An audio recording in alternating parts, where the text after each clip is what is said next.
Welcome into the PFF NFL Daily today. Just reacting to Thursday night football, Sam. That's right. We need instant reactions to Thursday night football. Colts 12, Broncos 9.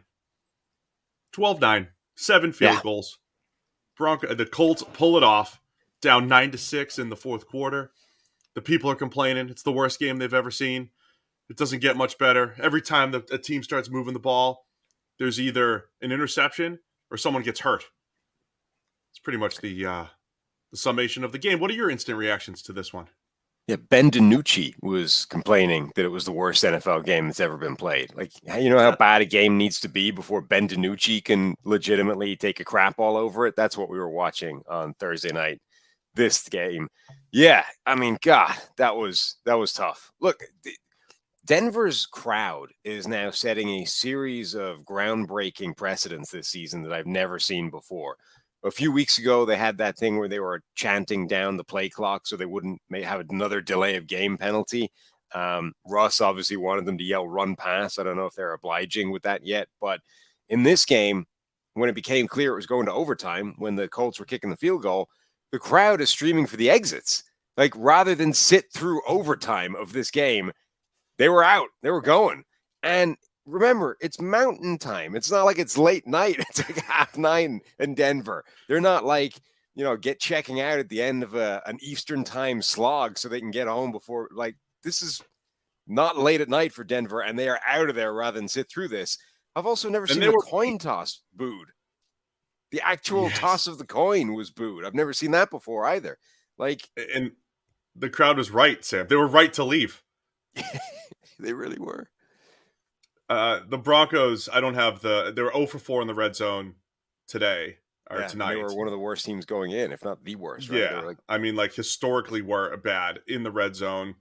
We always talk about, look, the game was just really poor from an offensive standpoint. Both quarterbacks, Matt Ryan, Russell Wilson, they struggled. The offensive line for the Colts was just an absolute train wreck. Matt Ryan, anytime he was under pressure, looked, kind of old. Wasn't able to maneuver the pocket or do anything. But then there were actual tactical decisions that were questionable. The Broncos were up 9-6 in the fourth quarter. They have a third down, third and short. And, it's close to like the 2-minute mark here where they could kind of run it out, kick a field goal, and be up in what feels like an insurmountable 6. And Russell Wilson throws an interception to Stephon Gilmore in the end zone. We got Richard Sherman, who's on set at the field, tweeting out flashbacks. Like Russ threw a pick when we should have been running, and Sherm's having flashbacks. Then in overtime, Colts go up 3, 12-9. Broncos get 2 big plays. Screen pass, wide open Jerry Jeudy on a coverage bust. Get to a 4th and 1, and it was 4th and about half a yard, Sam. 4th and about half a yard. They go for it, and it's a straight drop back pass. And we got a low percentage pass. Stephon Gilmore comes up again. Pass breakup in the end zone. Couple questionable calls. I'm fine with the go for it on 4th and 1. That feels like a lean forward type of play. The Colts were stacking the box. Straight drop back pass. Kind of low percentage there for the Broncos. So that's your questionable calls for the day. Yeah, and to be honest, of all the things that were wrong in this game, that's just so far down my list that I can't find the energy in me to talk about them at all. I'm trying to pull it out. You know what I mean? I can't. I just can't muster the energy to talk about debatable calls on 4th down when that game just happened. Like, this game featured some of the most absurd interceptions you're ever going to see in your life. They kept trying to kind of paint a picture. Herb Street in particular on the broadcast was sort of trying to paint the optimistic, the bright side of all this. And Al kept bringing him down to earth by being like, no, this is just an abomination of a performance from everybody. But the point that I think Herb Street was trying to make, which is legit, is that there were some very nice defensive plays along the way. Like Baron Browning in particular looked fantastic before, unfortunately, getting hurt himself and going off. Garrett Bowles was the latest left tackle injury in this game. That was unfortunate. The other thing about this game is, in addition to just being bad football, it was attritional. Like, there were a lot of injuries in this game. A lot of guys went down. So Baron Browning had a great game. Patrick Surtain had a really nice forced fumble. There were 2 or 3 very nice pass breakups on both sides of the ball, in addition to the plays that were just chucked right to defenders from both quarterbacks. So, it's very difficult sometimes to sort of evaluate how much is good defense, how much is bad offense. This was both. Like, there was some horrific offense in this game, but there was some very nice individual defensive plays that shouldn't get lost in the clutter of just how depressing this game was overall. The NFL action's in full swing here at DraftKings Sportsbook, an official sports betting partner of the NFL. We're talking touchdowns, big plays, and even bigger wins. New customers can bet just $5 on any NFL team to win and get $200 in free bets if they do. If that's not enough, everyone can boost their winnings with DraftKings stepped-up same-game parlays. Right now, for every leg you add, you can boost your winnings up to 100%. With payouts bigger than ever, why bet on football anywhere else? To make things even sweeter, you could throw down on stepped-up same-game parlays once per game day all season long. So download the DraftKings Sportsbook app now. Use promo code PFF to get $200 in free bets if your team wins when you place a $5 bet on any football game. That's code PFF, only at DraftKings Sportsbook, an official sports betting partner of the NFL. Minimum age and eligibility restrictions apply. See show notes for details. I'm with you, Sam. I don't mind a really good defensive game. I don't hate it when you see hard hitting, great pass rush, good coverage on the back end. But there were 4 interceptions in this game, and all of them were just like ill-advised. Not necessarily under pressure. Matt Ryan forced 2 passes, threw one right to a linebacker after about 3 seconds in the pocket. Second one was 3rd and long, just throws it directly to the defense again. Russ getting pressured a little bit. I mean, basically threw a Hail Mary when they were winning. Like, winning late in the game, he just threw and had no receivers there. Right, straight to the safety.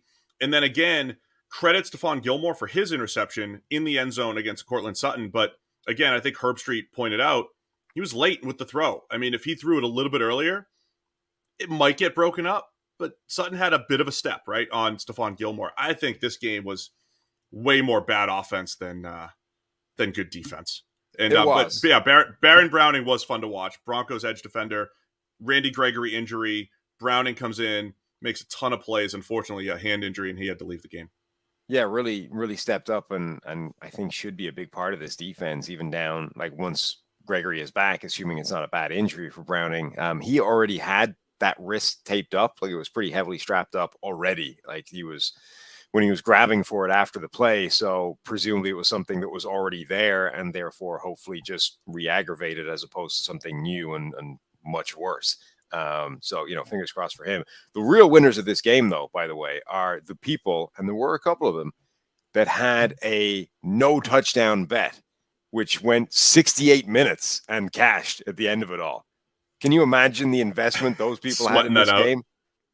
Sweating it out for an entire game plus 8 minutes worth of overtime, and including a 4th and 1 down with a shot into the end zone, falls incomplete. Cash the ticket.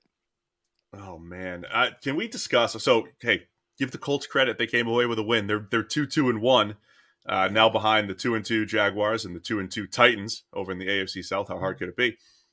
The Broncos and Russ. I mean, oh man, like, what are we learning here? What are we learning about Russell Wilson leaving the trust tree, leaving the nest in Seattle, and not having any success so far in Denver? Yeah, it's bad. It's not being helped by the fact that the Broncos have been on primetime TV a lot in the first few games. So everybody is getting an immediate, like, obvious look at how bad these struggles are.